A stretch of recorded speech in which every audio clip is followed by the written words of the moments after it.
In this video, we show you how to find your contacts faster in your HubSpot CRM by creating filters. We also show you how to save those filters in case you ever need them again in the future. So check it out.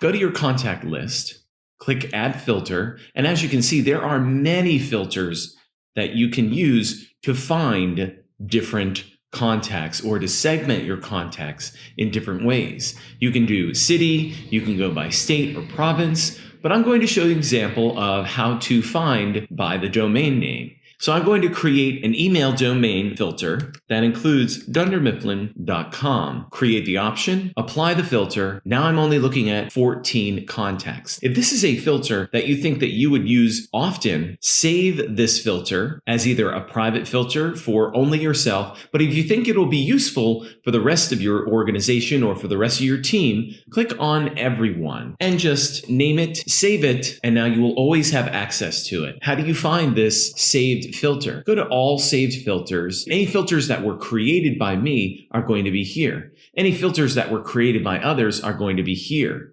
These are some standard filters, which, if you would like, you can make them as your default. So in this case, you would only see your contacts when you go to the contact list. That's how you find and filter contacts in HubSpot.